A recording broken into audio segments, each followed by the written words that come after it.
আসসালামু আলাইকুম এভরিওয়ান, আমি নুসরাত সুমি। আশা করি সবাই ভালো আছেন, আমিও ভালো আছি। আজকে কী রান্না করবো সেটা আপনাকে দেখাবো। আজকে হচ্ছে আমি পাতলা ডাউল রান্না করব। তো পাতলা ডাউল কীভাবে রান্না করতে হয় সেই রেসিপিটা আপনাদেরকে দেখাবো। তো তারপর হচ্ছে কি ডালগুলো ধুয়ে নিয়েছিলাম, ধুয়ে নিয়ে এখন হচ্ছে ওটাতে কিছু পেঁয়াজ হচ্ছে গোটা রসুনের কোয়া দিয়ে আমি ফুটাতে দিয়ে দেবো। তো এই তো আমার ডালটা প্রায় ফুটে ফুটে আসছিল, তারপরেও আমি ঢেকে দিয়ে ভালো করে ফুটিয়ে নেব। যেহেতু ডালটা পাতলা রান্না করব, তার জন্য বেশি করে ভালো করে না ফুটলে আবার ওটা গলবে না। আর পাতলা ডাল রান্না করলে যদি ডালটা বেশি না গলে তাহলে ভালোও লাগে না।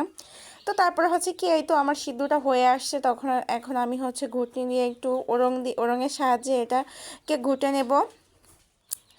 এরকম করে আমি যেরকমভাবে ডাল রান্না করছি এরকমভাবে রান্না করে খেয়ে দেখো, অনেক মজা লাগবে। আর পাতলা ডাউল কার কার পছন্দ সেটাও কমেন্টে বলো। যদি আমার ভিডিও ভালো লেগে থাকে তাহলে সাবস্ক্রাইব করে দিও। তো তারপরে হচ্ছে কি এই তো আমার ডালটা পুরোপুরি সিদ্ধ হয়ে গেছে। এখন আমি এটাতে লবণ হলুদ দিয়ে দিচ্ছি। লবণ হলুদ দিয়ে এটাকে আমি ভালো করে করে নেব, ওরঙের সাহায্যে এটাকে গলিয়ে নেব। তো তারপরে হচ্ছে কি যে আমি আর একটু করে এটাকে কড়াইতে যখন লেগে লেগে আসবে তখন হচ্ছে কি আমি ডালের জন্য পরিমাণ মতো পানি দিয়ে দেব।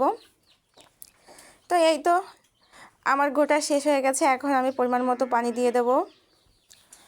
আমি কিন্তু আগে থেকে কাঁচামরিচ কোনো কিছু ইউজ করিনি। আমি হচ্ছে কি যখন ডালে পানি দেওয়া হয়ে যাবে তখন হচ্ছে কাঁচামরিচগুলোই অ্যাড করে দেব।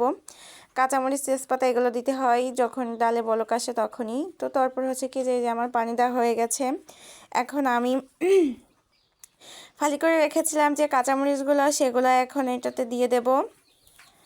তারপরে হচ্ছে কি যে এই তো আমার কাঁচামরিচগুলো দেওয়া হয়ে গেছে, কাঁচামরিচ দিয়ে আমি বলক আসার জন্য অপেক্ষা করব। তো আমার ডালির কালারটা কেমন আসছিল সেটাও তোমরা কমেন্টে বলবা যে আমার ডালির কালারটা কেমন আসছে তোমাদের। আমার রেসিপি দেখেও তোমাদের কেমন লাগে সেটা বলবো। তারপরে হচ্ছে আমি কিছু টমেটো দেবো। ডালের সাথে টমেটো দিয়ে খেতে কার কার ভালো লাগে সেটাও কমেন্টে বলো। তারপরে হচ্ছে কি এই তো আমি ফালি করে রেখেছিলাম টমেটোগুলো, সেগুলো এখন দিয়ে দিলাম। অনেকেই বলতে পারো টমেটোটা এত আগে দিয়েছেন কেন, তো আমি আগে থেকেই দিয়ে দিছিলাম যাতে একটু গলা গলা হয়, ভালো লাগে।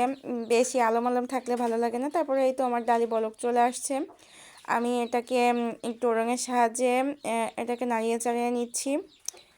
তো পাতলা ডালটা রান্না করলে হয় কি বেশিক্ষণ পর্যন্ত জাল দিতে হয়, জাল করে নিতে হয়। যত ডালে জাল হবে তত ডাল রান্নাটা বেশি ভালো লাগবে। তো এখন এই তো আমার ডালটা পুরোপুরি ফুটানো হয়ে গেছে, এখন আমি বাগার দেওয়ার জন্য কড়াইতে তেল দিয়ে দিছি। তেল দিয়ে এই যে রসুন আর পেঁয়াজ হচ্ছে কি বাগার দিব এখন এটাকে। এজন্য হচ্ছে কি আমি এটাকে লাল লাল বেরেস্তা করে নিয়েছি। তো বেরেস্তা করা হয়ে গেছে, এখন আমি ফোড়ন হিসেবে জিরে ইউজ করব।